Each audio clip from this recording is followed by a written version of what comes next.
নমস্কার বন্ধুরা, আশা করি আপনারা সবাই ভালো আছেন। আমরা সবাই ভালো আছি। তো দেখতেই পাচ্ছেন এখানে আমি কতগুলো চিচিঙ্গা নিয়েছি। তো এই চিচিঙ্গার আজকে ডালনা করব পোস্ত দিয়ে। তো অবশ্যই বন্ধুরা সঙ্গে থাকবেন, সাথে থাকবেন এইভাবেই। পুরো ভিডিওটা দেখতে থাকবেন স্কিপ না করেই। তো বন্ধুরা, যারা পুরনো বন্ধুরা আছেন তারা তো অবশ্যই পাশে থাকবেনই। যারা নতুন বন্ধুরা আছেন তাদেরকেও বলছি অবশ্যই সঙ্গে থেকে পুরো ভিডিওটা দেখবেন। তো বন্ধুরা দেখুন, এটা কিন্তু আমি এরকম চেঁচে নিলে কিন্তু হবে না। চিচিঙ্গাগুলো আমি কিভাবে কাটছি সেটা একটু ভালো করে দেখবেন। এখানে যে চিচিঙ্গা সাধারণত আমরা চেঁচে নেই, তো চেঁচে নিলে কিন্তু এর যে উপরের যে শক্ত লেয়ারটা সেটা কিন্তু খেতে ভালো লাগে না একদম। যে কোনো মনে করো চিচিঙ্গা যদি আমরা ভাজা করি বা অন্য কোনো রেসিপি তৈরি করি, তো এর যে শক্ত আস্তরণটা সেটা কিন্তু একদমই খেতে ভালো লাগে না, একটা শক্ত শক্ত ভাব থাকেই। তো অবশ্যই আপনারা চেষ্টা করবেন, চিচিঙ্গার যদি কখনো চিচিঙ্গা পোস্ত করেন, ডালনা করেন, তো অবশ্যই সেটাকে আপনারা পুরোপুরি পটল যেভাবে আমরা ছুলে নেই, তো সেভাবেই ছুলে নেবেন পাতলা পাতলা করে। তো এর যে আস্তরণটা সেটা কিন্তু খুবই পাতলা, তো মোটা করে কিন্তু ছুললে হবে না, এটাকে একদম যত্ন সহকারে পাতলা করে ছুলে নিতে হবে। তো দেখতে পাচ্ছেন এখানে আমি কিন্তু ছুলে নিচ্ছি। এর যে ছোলার পর যে ছিলকাগুলো আছে, তো সেগুলো দেখতেই পাচ্ছেন, দেখেই বুঝতে পাচ্ছেন যে কত পাতলাভাবে আমি কিন্তু ছুলে নিচ্ছি। তো এর যে লেয়ারটা সেটা কিন্তু একদম পাতলা। তো এটাকে পাতলাভাবেই এভাবে পরিষ্কার করে নিতে হবে, ছুলে নিতে হবে। তো কখনোই চেঁচে নেওয়ার চেষ্টা করবেন না, চেঁচে নিলে হয়তো বা তাড়াতাড়ি হবে কাজটা, কিন্তু রান্না কিন্তু ততটা স্বাদ আসবে না। তো অবশ্যই বলবো আপনারা কিন্তু এভাবে পরিষ্কার করে একদম ছুলে নেবেন। আমরা যেভাবে সাধারণত পটলের ডালনা করলে আমরা যে নতুনভাবে ডালনা করি কোনো প্রসেস, তো সেটা কিন্তু একবার যত্ন সহকারেই করি। তো অবশ্যই চেষ্টা করবেন এভাবে ছুলে নিতে। তো বন্ধুরা দেখুন, আমি কিন্তু ছুলে নেওয়ার পর মাঝখানের যে বীজগুলো আছে সেগুলো কিন্তু পুরোপুরি ফেলে দিয়েছি। তো দেখতে পাচ্ছেন এখানে খুব সুন্দর করে কিন্তু আমি পরিষ্কার করে ছুলে নিয়েছি, আমি কিন্তু চেঁচে নিইনি। তো অবশ্যই আপনারা চেষ্টা করবেন চেঁচে না নেওয়ার জন্যই। চেঁচে নিলে কিন্তু শক্ত যে লেয়ারটা আছে সেটা কিন্তু খেতে ভালো লাগবে না। তো এখানে আমি দুটো আপাতত ছুলে নিয়েছি, তো দেখব কতটা পরিমাণ হয়। তো দেখার পর যদি মনে হয় তো আরেকটা আমি দিতে পারি এখানে। তো দেখতে পাচ্ছেন এখানে আমি কিন্তু সুন্দরভাবে কেটে নিয়েছি, পিস করে নিয়েছি। তো এই পিসটাকে আবার সমান তিন টুকরো করে নিলাম। তো দেখতে পাচ্ছেন সাইজগুলো। তো সমস্ত চিচিঙ্গাগুলোকে কিন্তু আমি একইভাবে একই সমান করে কেটে নেব, তাহলে দেখতে কিন্তু খুবই সুন্দর লাগবে। তো যে কোনো রেসিপি যদি আমরা সুন্দরভাবে কেটে নেই তাহলে কিন্তু সেটা রান্নাও খুব সুন্দর হয় আর খেতেও কিন্তু খুবই ভালো লাগে। তো অবশ্যই আপনারা চেষ্টা করবেন এভাবে চিচিঙ্গার যদি কখনো রেসিপি করেন তাহলে অবশ্যই সেটা ছুলে নেবেন, ছুলে নেওয়ার পর কিন্তু সেটা রান্না করবেন, তাহলে দেখবেন খেতে কিন্তু খুবই সুস্বাদু হবে। আর নিজেরও ভালো লাগবে। কোনো রান্না যদি ভালো হয় তাহলে কিন্তু যে রান্না করে তার কিন্তু খুবই ভালো লাগে, আর সবাই যখন প্রশংসা করে তখন তো শুনতে আরও ভালো লাগে।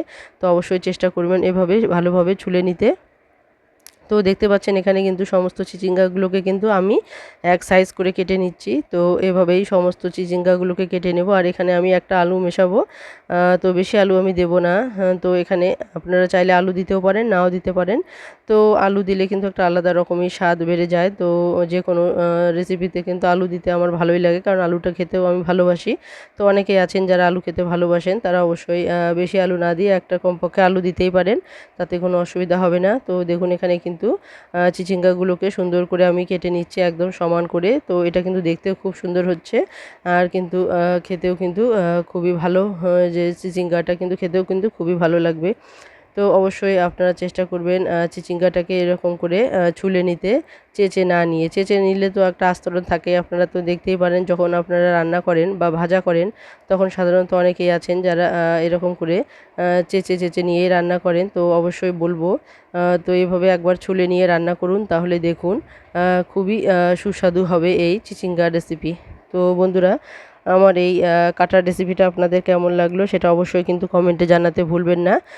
তো আর পুরনো বন্ধুরা যারা আছেন অবশ্যই আপনাদের কমেন্টের জন্য আমি অপেক্ষা করে থাকি।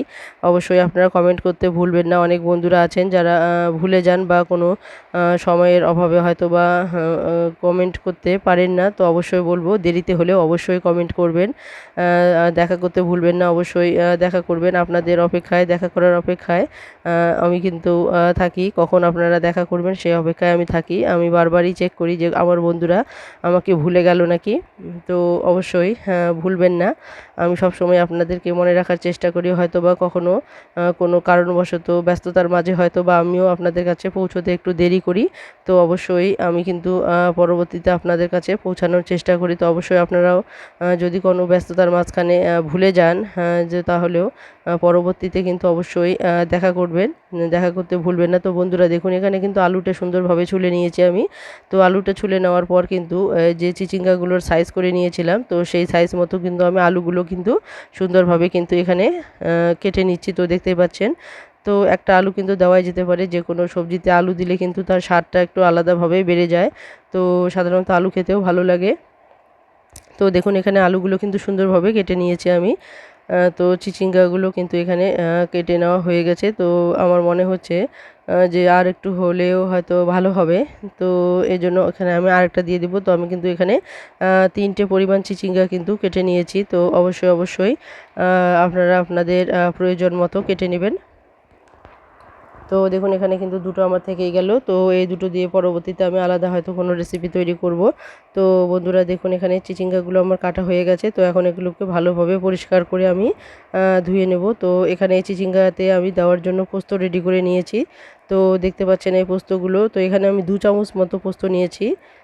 তো দেখতে পাচ্ছেন পোস্তগুলো। তো পোস্তর সঙ্গে আমি কিন্তু কয়েকটা কাঁচা লঙ্কা এখানে বেটে নেব একসঙ্গে। তো দেখতে পাচ্ছেন এখানে 6-7টা পরিমাণ কিন্তু কাঁচা লঙ্কা আমি নিয়েছি। তো এই পোস্ত আর কাঁচা লঙ্কাগুলো কিন্তু আমি শিলনোড়াতে বেটে নেব। সাধারণত মিক্সিতে করলে যে মশলাটা হয় তার থেকে কিন্তু শিলনোড়াটা বাটলে কিন্তু এর একটা আলাদাই কিন্তু স্বাদ বেড়ে যায়। তো বন্ধুরা দেখুন, এখানে কিন্তু আমি তেল নিয়েছি, এটা সর্ষের তেল নয়, এটা কিন্তু আমি সানফ্লাওয়ার যে আছে মানে সূর্যমুখী যে তেল, সেই তেলটাই কিন্তু এখানে ব্যবহার করছি। সাধারণত সূর্যমুখী তেল কিন্তু হার্টের পক্ষে খুবই উপকারী। তো আমি কিন্তু আজকে সূর্যমুখী তেল দিয়ে কিন্তু রান্নাটা করছি। তো দেখতেই পাচ্ছেন এখানে কিন্তু কড়াইয়ের মধ্যে আমি তেল দিয়ে দিয়েছি, সাথে কিছু কাঁচা লঙ্কা আর আমি কালো জিরে সোমবারে দিয়ে দিলাম। তো দেওয়ার পর এখানে কিন্তু আমি যে আমার চিচিঙ্গাগুলো আছে তো সেগুলো পরিষ্কার করে ধুয়ে নিয়েছি, জল ঝরিয়ে রেখে দিয়েছি।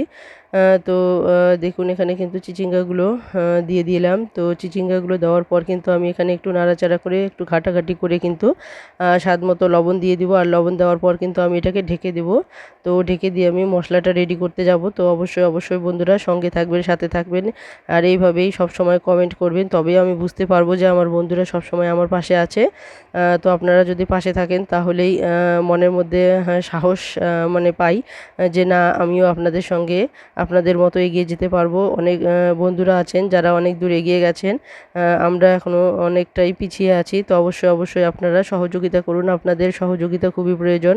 আপনারা যদি সহযোগিতা করেন, আমার মতো অনেক বন্ধু আছেন, তাদের সবাইকে যদি আপনারা এভাবে সাহায্য করেন তাহলে হয়তো আপনাদের সঙ্গে তালে তাল মিলিয়ে আমরাও এগিয়ে যেতে পারবো। তো অবশ্যই বলছি সমস্ত বন্ধুদের, সবাইকে সহযোগিতা করুন, সবাই সবার পাশে থাকুন, আর এইভাবেই সবাইকে এগিয়ে যেতে সহযোগিতা করুন। তো বন্ধুরা দেখুন, এখানে কিন্তু আমি পোস্তটা কিন্তু শিলনোড়ায় বেটে নেব। সাধারণত শিলনোড়ায় মশলা কিন্তু বেটে নেই, আপনাদেরকে দেখানো হয় না। তো আজকে আমি দেখাতে পারলাম। তো মিক্সিতে কিন্তু আমি সাধারণত মশলা কমই করি, যদি পরিমাণে একটু বেশি লাগে তবেই করি, তাছাড়া কিন্তু সাধারণত যে সামান্য পরিমাণ মশলা আদা আমি সাধারণত গুঁড়ো মশলা দিয়েই করি, আপনারা দেখতেই পান জলে ভিজিয়ে নিয়ে করি। তো সেটা কিন্তু আমি আদাটা কিন্তু শিলনোড়াতে বেটেই নিয়ে করি, কারণ সমস্ত মশলা আমার বাটার প্রয়োজন হয় না, শুধু আদাটুকু বাটলেই হয়ে যায়।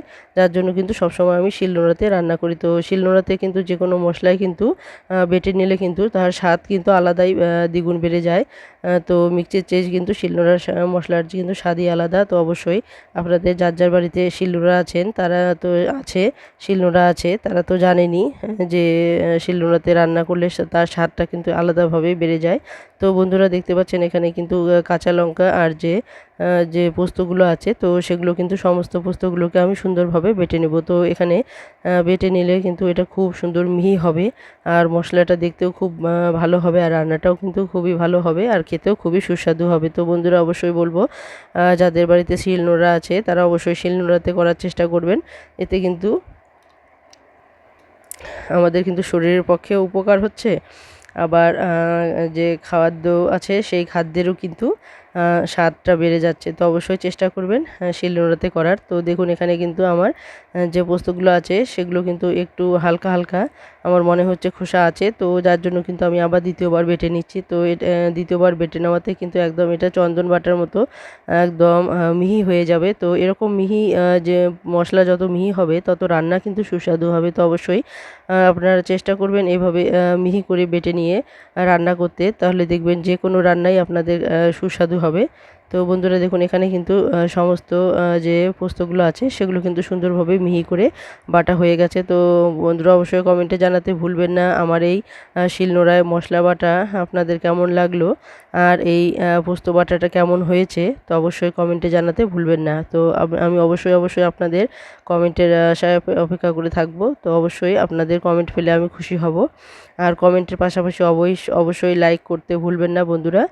অবশ্যই লাইক করবেন, কমেন্ট করবেন, আর আপনাদের বন্ধুবান্ধবদের কাছে অবশ্যই শেয়ার করতে ভুলবেন না। তো বন্ধুরা এভাবেই একে অপরের পাশে থেকে কিন্তু আমরা সহজে এগিয়ে যেতে পারি। তো এভাবেই সব সময় পাশে থাকবেন, আর আমিও চেষ্টা করব আপনাদের কাছে পৌঁছানোর। যদিও বা কখনো সময়ের অভাবে আপনাদের কাছে পৌঁছতে দেরি হয়, তবুও কিন্তু আমি অবশ্যই চেষ্টা করব আপনাদের কাছে পৌঁছানোর। আর কখনো যদি ভুলেও যাই তাহলেও আপনারা যদি মনে করিয়ে দেন তাহলে কিন্তু তৎক্ষণাৎ আমি আপনাদের কাছে পৌঁছে যাব। তো বন্ধুরা তো দেখুন এখানে কিন্তু সমস্ত পোস্তটা আমি তুলে নিয়েছি, আর এখানে কিন্তু শিলনোড়ায় কিন্তু বাটলে পরে কিছুটা লেগে থাকে। তো আপনারা অবশ্যই জল দিয়ে তারপর যদি হালকা একটু শিলনোড়াটা দিয়ে একটু ঘষে নেন তাহলে দেখবেন খুব সহজেই কিন্তু সমস্ত মশলাগুলো উঠে যাচ্ছে। তো বন্ধুরা এখানে কিন্তু সমস্ত মশলাগুলো আমি তুলে নিয়েছি, আর দেখুন কতটা মিহি হয়েছে মশলাগুলো। তো বন্ধুরা এখন চলে আসুন রান্নাঘরে। তো আমি এখানে রান্নাঘরে চলে এলাম। তো দেখতেই পাচ্ছেন এখানে যে চিচিঙ্গাগুলো যে ঢেকে রেখেছিলাম আমি সেগুলো কিন্তু একদম সেদ্ধ হয়ে গিয়েছে। আর সেদ্ধ হওয়ার পর এখন আমি হালকা হলুদ দিয়ে এটাকে কিন্তু আরও একটু নাড়াচাড়া করে ভালোভাবে ভেজে নেব। তো বন্ধুরা দেখতে পাচ্ছেন এখানে কিন্তু যে চিচিঙ্গাগুলো আছে সেগুলো কিন্তু আমি হলুদ দিয়েছি, আর হলুদ দেওয়ার পর কিন্তু বেশ কিছুক্ষণ ভালো করে ভেজে নেব, তাহলে কিন্তু এর স্বাদটা কিন্তু আরোই বেড়ে যাবে। তো যে কোনো জিনিস শুধু সিদ্ধ করে জল দিলে সেটা ভালো লাগে না, সেটাকে যদি ভালোভাবে ভেজে নেওয়া যায় তাহলে কিন্তু তার স্বাদটাই আলাদাভাবে বেড়ে যায়। তো বন্ধুরা অবশ্যই আপনারা তো চিচিঙ্গা খেয়েছেন অনেকভাবেই, তো আমি অবশ্যই আপনাদেরকে বলবো যে এভাবে যদি একদিন পোস্ত দিয়ে চিচিঙ্গা রান্না করে খান তাহলে মনে হচ্ছে অবশ্যই আপনারা দ্বিতীয়বার এই চিচিঙ্গার রেসিপিটা অবশ্যই বানাবেন। তো বন্ধুরা আমার এই রেসিপিটা আপনাদের কেমন লাগলো সেটা অবশ্যই কমেন্টে জানাতে ভুলবেন না। তো বন্ধুরা দেখুন এখানে কিন্তু ভাজা আমার হয়ে গেছে। তো এখানে কিন্তু যে পোস্ত বাটাটা আছে তার সঙ্গে কিন্তু হাফ পরিমাণ কাশ্মীরি লঙ্কা গুঁড়ো আমি দিলাম। তো লঙ্কা গুঁড়ো দেওয়ার পর কিন্তু এখানে যে বাটিতে যে একটু মশলা লেগে আছে সেখানে সামান্য পরিমাণ জল দিয়ে সেটা কিন্তু জলটা গুলিয়ে কিন্তু আমি এখানে দিয়ে দিব। তো জলটা গুলিয়ে দিলে কিন্তু যে পোস্তর মধ্যে যে জলটা আছে সেই জলটার এখানে কিন্তু যে পোস্তগুলো দিলাম তো এই মশলাটা কিন্তু কষাতে সুবিধা হবে, যার জন্য কিন্তু আমি হালকা জল দিয়ে দিলাম। তো জল দিয়ে দিলে কি হবে এর গোড়াটায় কিন্তু আর লেগে যাবে না, আর মশলাটাও কিন্তু ভালোভাবে সমস্ত পোস্তর গায়ে লেগে যাবে, আর কিন্তু এটা কষানোটাও কিন্তু খুব ভালো হবে। তো বন্ধুরা দেখতে পাচ্ছেন এখানে কিন্তু যে মশলাগুলো আছে তো সেগুলো কিন্তু সমস্ত পোস্তর গায়ে লেগে গেছে। তো এইভাবেই মশলাগুলোকে ভালোভাবে কষিয়ে নিতে হবে। তো দেখতে পাচ্ছেন এখানে কিন্তু পোস্তগুলো কিন্তু সমস্ত চিচিঙ্গার গায়ে কিন্তু লেগে গেছে। তো এটা কিন্তু খেতে কিন্তু খুবই সুস্বাদু হয়েছে। তো অবশ্যই বলবো আপনাদেরকে অবশ্যই আপনারা বাড়িতে এভাবে ট্রাই করবেন, আর চিচিঙ্গাটা চেঁচে না নিয়ে কিন্তু অবশ্যই ছুলে নেওয়ার চেষ্টা করবেন, তাহলে দেখবেন এর যে উপরের আস্তরণটা আছে শক্ত আস্তরণটা সেটা কিন্তু থাকবে না, আর কিন্তু খেতেও কিন্তু খুবই সুস্বাদু হবে। তো বন্ধুরা দেখুন এখানে কিন্তু আমার হয়ে গেছে, পোস্তটা কষানো হয়ে গেছে। তো এখন কিন্তু হালকা পরিমাণ এখানে জল দিয়ে দিব আমি। তো এটা যেহেতু আমি একটু গ্রেভি টাইপের করব যার জন্য এখানে জল দিয়ে দিলাম। তো আপনারা চাইলে যদি শুকনো করেন তাহলে কিন্তু জল না দিয়ে কিন্তু সেই অবস্থাতেও নামিয়ে নিতে পারেন, তো সেটাও কিন্তু খেতে ভালো লাগবে। তো আমি এখানে যেহেতু একটু গ্রেভি করব সেজন্য কিন্তু আমি এখানে 1 বাটি পরিমাণ যে পোস্তর বাটিটা ছিল সেই বাটি দিয়ে কিন্তু 1 বাটি পরিমাণ জল কিন্তু এখানে আমি দিয়ে দিয়েছি। তো এই জলটাও কিন্তু আমি শুকিয়ে নেব। তো পুরোপুরি শুকাবো না, গ্রেভি টাইপেরই একটু রাখবো, তাহলে এই মশলাটা দিয়ে মেখে খেতে কিন্তু দারুণ লাগবে ভাত।